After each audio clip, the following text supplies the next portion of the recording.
안녕하세요. 퇴근은 몰빵입니다. 최근에 단기간에 증시가 크게 하락을 하면서 계좌도 열어보기 싫다는 분들이 주변에서 나타나고 있습니다. 저는 단기 트레이딩을 권장하는 성격의 유튜버도 아니고 실제로 저도 그런 형태의 투자를 지향하진 않기 때문에 오히려 지금과 같은 시기에 성장성이 돋보이는 업체들을 분석하는데 시간을 더 많이 들이고 정상적인 시장으로 돌아왔을 때 적극적으로 매수할 만한 종목들을 지속적으로 관심을 가지도록 하고 밸류에이션 측면에서 살만한지를 공부를 하시는데 시간을 더 많이 들이는 것을 추천을 드립니다. 자, 그러면 오늘은 반도체 공정에서 뒤편에서 이루어지는 정화 장비 생산 업체를 이야기를 한번 해보려고 합니다. 제가 지금 봤을 때는 최근 증시에서 조정 양상을 어느 정도 마치고 반등 흐름을 보여주려고 하는 섹터가 반도체 장비 쪽인 것으로 보이는데, 아시다시피 반도체 장비 쪽은 대부분 시장에서 크게 주목받는 업체들이 증착 공정이나 식각, 세정 공정을 담당하는 장비 양산 업체이고, 대표적으로 원익 IPS, PSK, 테스, KC텍 이런 기업들이 있습니다.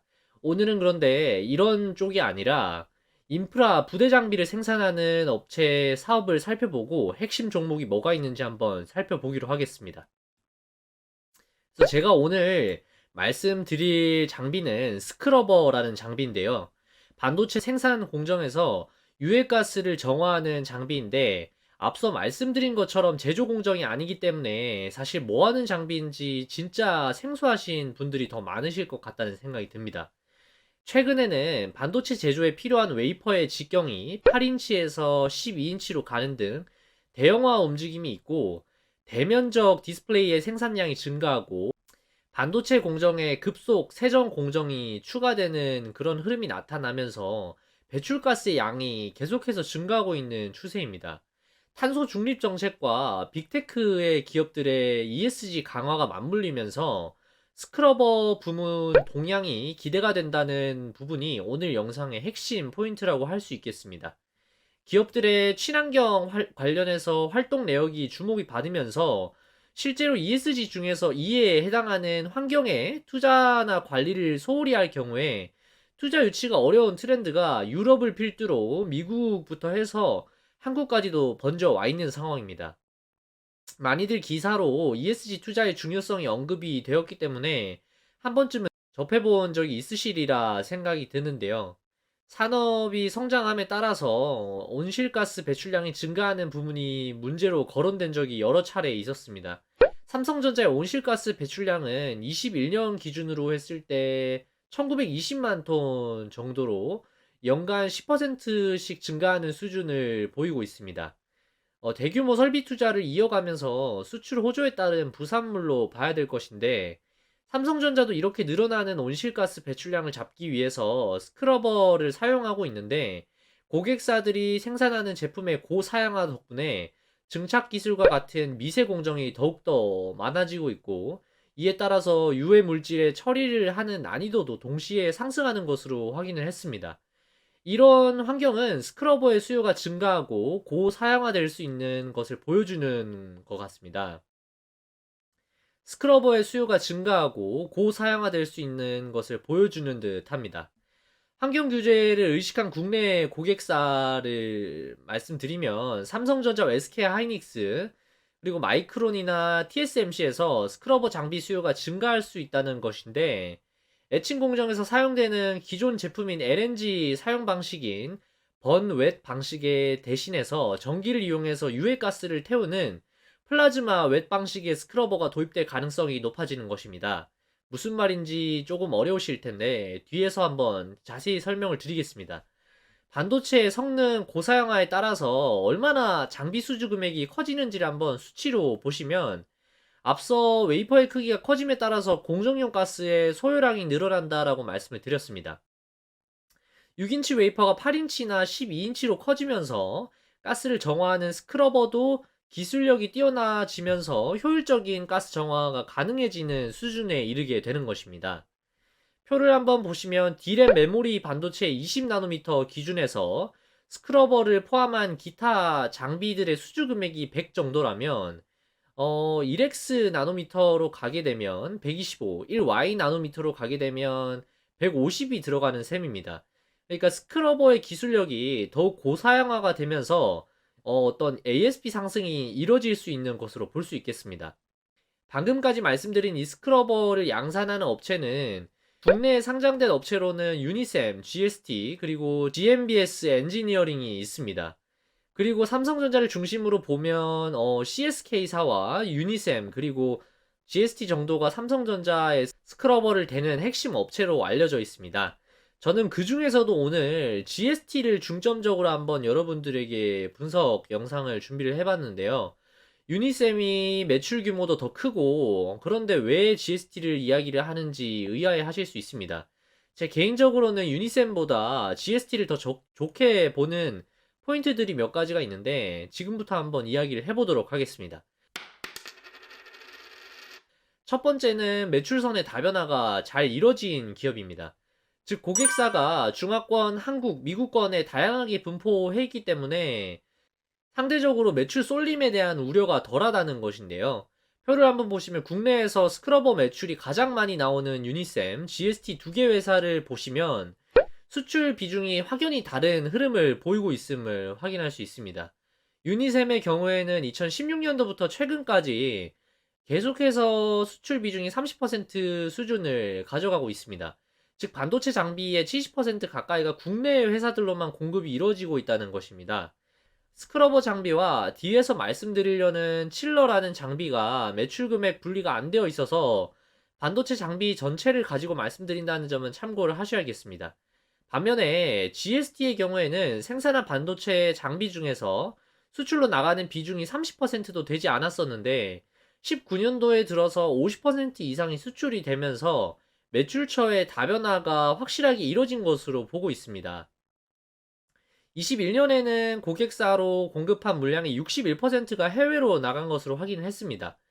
비중이 늘어나는 동안에 공급량이 계속 늘어났기 때문에 일시적인 수출 비중이 증가한 것으로 보이지는 않고 앞으로 계속해서 50% 이상은 수출 비중으로 유지가 되지 않을까 그렇게 전망을 하고 있습니다. 이 데이터들을 한번 보시면 반도체 장비 부문에서 매출 다변화가 가장 잘 되어 있는 업체는 GST인 것으로 보이는데 마이크론과 중국 그리고 유럽 업체에도 공급 중인 것으로 나타났습니다. 물론 스크러버 말고도 여기에는 칠러라는 제품이 꽤 높은 비중으로 매출을 담당을 하고 있는데 그거는 마지막에서 다시 한번 말씀을 드려보도록 하겠습니다. 삼성전자와 SK하이닉스가 설비 투자를 하는 금액의 추세보다 스크러버 공급사의 매출 총액의 추세가 더 가파른 상승세를 보여주고 있습니다. 스크러버의 중요도가 상대적으로 이런 칩 생산 업체들에게 있어서 중요하게 더 작용하고 있고 이런 중요도는 계속해서 높아지고 있다라고 할 수 있는 부분이겠죠. 이 스크러버는 세정 방식에 따라서 습식 방식인 웻, 건식 방식인 드라이, 번웻, 흡착식, 그리고 플라즈마식으로 종류가 나뉘게 되는데 지금 삼성전자와 같은 대표적인 고객사들이 주로 사용하는 제품은 번웻 방식의 스크러버입니다. 물론 이 방식의 스크러버도 완벽한 제품의 형태라고 보기는 어렵습니다만 지금 삼성에서는 거의 GST, 유니셈, CSK 제품을 30%씩 거의 가까이 사용을 하고 있는 것으로 알려져 있습니다. 두 번째 이유는 스크러버의 뛰어난 부산물 처리 능력입니다. 그림에서 보시면 번웻 방식의 스크러버는 이런 유해가스를 태우는 과정 중에 부산물들이 이렇게 관에 쌓이게 되는데 이것들이 누적이 돼서 쌓이게 되면 이게 관을 막아서 문제를 발생시킬 수 있거든요. 그런데 유니셈은 삼성에서는 GST보다 쌓이는 파우더가 더 크게 부각되고 있고 이런 부산물들이 처리가 잘 안 되는 것으로 제가 들은 바 있습니다. 그리고 표에서 보시는 것처럼 완전히 처리되지 못한 HF가 물과 만나서 이 배기관을 부식시키는 현상을 만들어내는 게 문제가 있는 상태입니다. 이러한 문제점들을 커버를 해줄 수 있는 제품이 플라즈마 방식의 스크러버인데 이미 유니셈과 GST는 플라즈마 스크러버를 양산할 수 있는 기술을 보유하고 있는 것으로 알려졌습니다. 번웻 방식의 스크러버가 플라즈마 스크러버로 넘어가는 교체 수요가 발생할 수 있고 아직까지 고객사들에게 신제품인 플라즈마가 적용될지는 논의 중인 부분이지만 향후에 삼성의 증설 라인 장비로 들어가거나 글로벌 고객사로 교체 수요 형태로 공급이 된다면 기존 제품보다는 더 높은 단가로 공급할 가능성이 열려 있는 상태입니다. 세 번째로 마지막은 칠러 장비의 TSMC 수주 기대감입니다. 앞서서 칠러 장비에 대해서 몇 번 언급을 드렸었는데, GST의 매출을 보시면 스크러버 말고도 반도체 장비 중에서 칠러라는 냉각 장비를 납품해서 올리는 부분이 있습니다. 유니셈도 그렇지만 반도체 장비 중에서 칠러라는 냉각 장비를 납품을 해서 올리는 부분이 있는데요. 이 칠러라는 제품은 반도체나 디스플레이 생산 공정에서 발생하는 열을 흡수하는 온도 조절 장치입니다. 칠러도 냉동기식과 전기식으로 두 가지 종류가 있는데, 전기식 칠러가 온도 조절 폭은 제한적이지만 정밀도와 온도 조절 속도 측면에서는 더 뛰어난 것으로 알려져 있습니다. 최근에 해외 반도체 업체들이 기존에는 냉동기식 칠러를 사용을 해오다가 전기식 칠러로 대체하려는 움직임이 나타나면서 GST의 전기식 칠러가 매출 증가를 가져다 줄 것으로 기대를 하고 있는 상황입니다. TSMC와 칠러를 공급 계약을 맺기 위해서 퀄 테스트를 진행하고 있다라는 뉴스가 있었습니다. 작년 11월부터 GST는 이 퀄 테스트를 진행을 해오고 있는 것으로 보이는데, GST는 내부적으로는 긍정적인 전망을 하고 있는 것으로 보이고, 결과가 좋게 되면 초도 물량이 6월 이후부터 수출되지 않을까 전망을 하고 있습니다. 사실 초도 물량 자체는 얼마나 될지 모르겠습니다만, 글로벌 탑티어 칩 메이커인 TSMC에 공급을 하게 되면 상징적인 의미가 있기 때문에 중화권을 비롯해서 다른 공급처로 퍼져나갈 수 있는 기대감이 충분히 생길 수 있을 것으로 보고 있습니다. 실적 테이블을 마지막으로 한번 보시면 스크러버가 현재 매출액 자체는 더 높습니다. 칠러도 매출 성장 측면에서는 상당히 높은 수준인 것으로 보이는데요.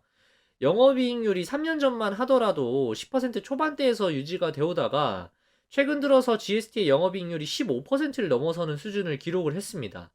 증권가에서는 이러한 이익률의 증가가 규모의 경제가 달성됐기 때문에 나타나는 고정비 레버리지 효과라고 보고 있고, 생산량이 많아짐에 따라서 마진이 많이 남는 구조를 지금 현재 만들어 놓은 상태라고 보고 있습니다.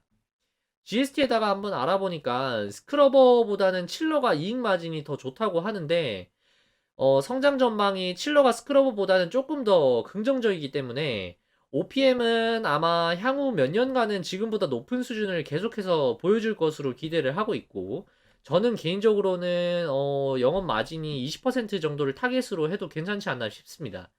앞으로 수주한 장비의 유지 보수를 하면서 이익률이 계속 올라갈 거기 때문이죠.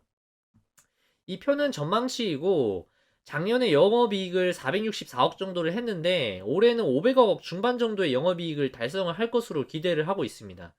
1분기 실적이 최근에 나왔는데 약간 주춤하는 모습을 보였습니다. 하지만 제가 생각했을 때는 장비주는 특성상 고객사들의 증설 일정에 맞춰서 수주가 이뤄지면 매출이 들쭉날쭉 할 수 있기 때문에 3, 4분기에 큰 규모가 올라와 준다면은 연간 기준으로는 전망이 꺾이지 않을 것으로 기대를 해보겠습니다. 무엇보다도 가장 중요한 주가 상승의 트리거는 TSMC 양의 칠러 공급 소식이 들려오는 것이 아닐까 싶습니다. 자, 오늘 제가 준비한 영상은 여기까지입니다. 제 영상이 도움이 되셨다면 구독과 좋아요 부탁드리고 알람 설정까지 해두시면 다음 영상도 놓치지 않고 받아보실 수 있습니다.